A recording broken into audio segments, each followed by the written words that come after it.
네, 안녕하세요. 5강이 끝나고 한 달 정도 만에 뵙는 것 같은데 이제 파이널을 어떻게 준비해야 될지 생각을 많이 하다가 시험장에 그냥 잠깐 시험 전에 볼 수 있는 정리된 자료를 조금 배부를 해드리고 저희가 최근 그래도 경향이 중요하니까 최신 기출문제들을 유형별로 모아서 마지막으로 한 번씩 점검해보는 시간을 가지려고 해요. 오늘 다들 전공 모의고사 보고 오셨나요? 네, 너무 힘드실 것 같은데 첫날부터 저희 유인물 중에 법조문 유형이라고 적혀있는 유인물 먼저 볼까요? 아마 쓱 읽어보시면 제가 그냥 수업 시간에 맨날 하던 말들이고 여러분들도 그냥 스스로 기출을 풀면서 많이 느꼈던 것들을 그냥 보기 좋게 적어놨을 뿐이죠. 같이 한번 보면 법조문은 이제 원칙하고 예외로 규정되어 있는 글이고 출제자는 항상 예외 사항에 대해서 관심을 더 가진다. 그러니까 우리는 예외 사항은 항상 뒤에 달려있기 때문에 뒤로 읽는 연습을 많이 했지만 만약 자기가 순서대로 읽는다고 해도 예외를 규정하는 글들이 있잖아요. 뭐 다만이라는 표현 혹은 괄호가 있거나 1항이 있으면은 2항에서는 뭐 제1항에도 불구하고 이러한 사항은 해당되지 않는다 라는 부분들이 있으면은 좀 주의하는 습관을 가지면 좋을 것 같고요. 이제 두 번째는 제가 이제 여러분들에게 계속 제시했던 방법은 선지를 읽고 선지에서 나와 있는 키워드를 잡아서 법조문에서 찾아가는 거였잖아요.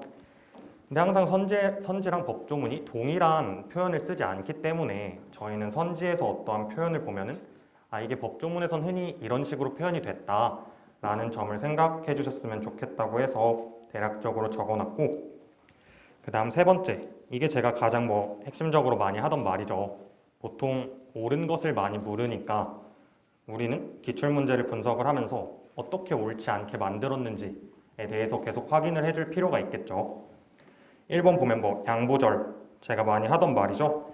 얘는 지금 다 최근 기출문제에서 다 들어놓은 거거든요. 15년부터 20년 사이에 기출문제에 있는 표현들이고 뒤로 넘어가도록 할게요. 그 다음 2번, 주체를 다르게 하는 경우. 굉장히 많죠. 주체를 다르게 하는 경우. 지금 제가 예를 들어놓은 것도 이런 사고의 흐름을 가졌으면 좋겠는 거예요. 다른 학교로 전학을 하기 위해서는 국방부 장관의 허가를 받아야 한다 라는 선지를 보면 여러분들은 이걸 만약 틀리게 한다면 어떤 부분을 틀리게 할 수 있을까 라는 생각을 하면 좋을 것 같아요. 그럼 저 같은 경우는 육군 부사관이 전학을 하기 위해서는 국방부 장관 이게 맞을까? 허가를 받는 게 맞을까? 허가는 또 신고랑 자주 틀리게 하는 경우가 있으니까 그런 부분들을 잘 체크를 하고 전학을 하려면 어떻게 해야지? 라고 찾아 올라갈 거예요. 그러면은 법조문에서는 전학을 하려면 임명권자의 허가가 필요하다고 규정이 되어 있으니까 저희는 그럼 임명권자가 누구지? 라고 그 부분을 찾아서 국방부 장관이랑 한번 매칭을 해주셔야 되겠죠.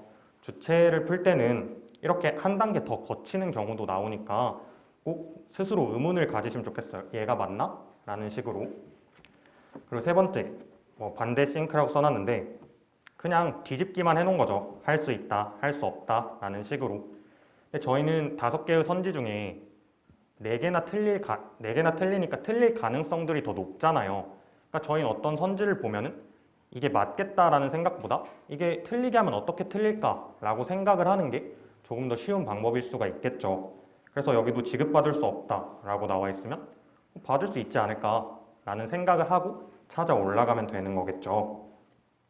그리고 재량과 의무를 가지고 틀리게 많이 했는데 여기 보면 규정에서는 A 해야 한다라고 되어 있는데 선지에서는 A 하지 않을 수 있다. 굉장히 기출을 보니까 이렇게 애매한 걸 굉장히 다 닫아놨어요.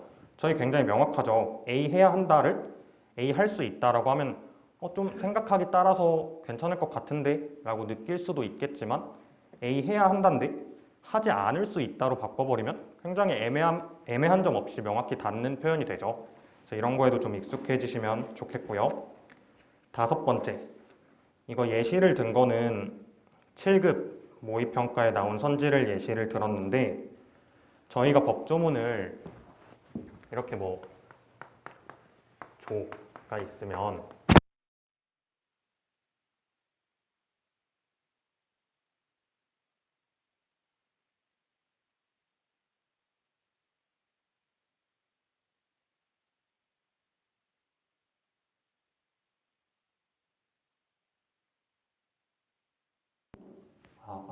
됐나요?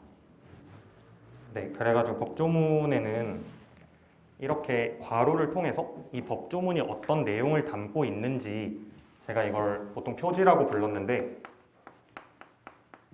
표지가 있는 경우들이 많이 있었죠.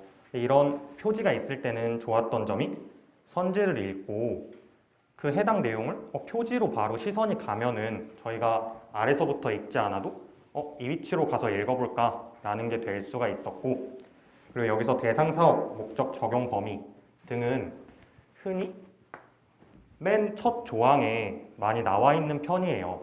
근데 이런 부분에서 배제를 하고 있는 경우가 있는데 저희는 선지를 판단할 때 보통 그 선지와 관련돼서 얘기하는 구체적인 부분을 먼저 잡는단 말이에요.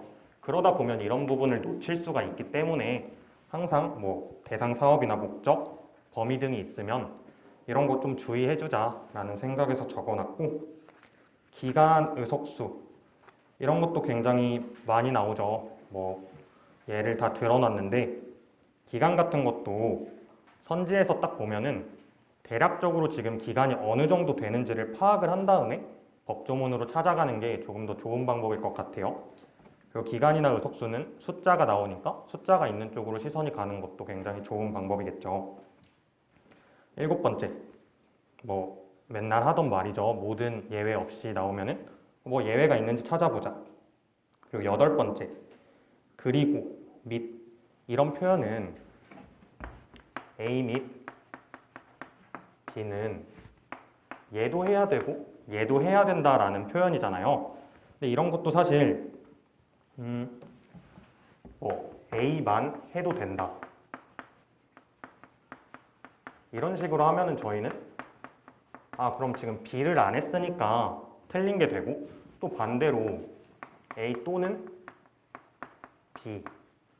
B라고 한다면은 저희가 둘 중 하나만 할 수가 있는 건데 뭐 A만 하면 안 된다라고 하는 것도 틀린 선지가 되겠죠.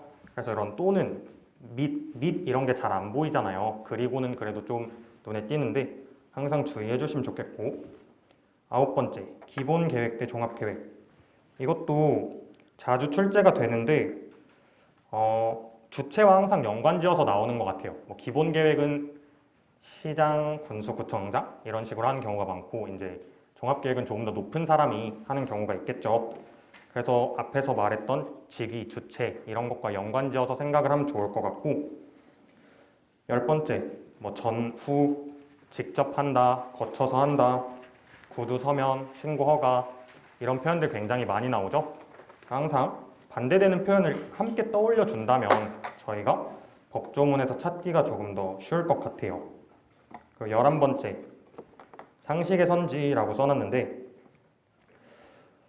사실 읽으면 이거 좀 아닌 것 같은데 라는 생각이 많이 들죠. 제가 특히나 그 중에서도 정말 아닌 것 같은 혹은 맞는 것 같은 예들을 지금 다 들어놨거든요. 읽어보면 비밀 취급 인가는 직책에 따라 가능한 제한 없이 충분한 인원에게 해야 한다. 사실 말이 안 되죠. 비밀인데. 그러니까 이런 생각이 들면은 저희가 근거를 조금 더 빠르게 찾을 수 있다라는 거예요. 이게 틀리다라는 생각이 있고 틀린 거에 근거를 찾는 거랑 이게 틀렸는지 맞았는지 여부를 모르는 채로 근거를 찾는 건 굉장한 차이가 있죠. 그러니까 그런 식으로 생각을 하면 좋을 것 같고 마지막 네 번째, 법조문 상황 요약. 기본적으로 다 동일하게 적용이 되겠죠. 선지를 구성하는 거는.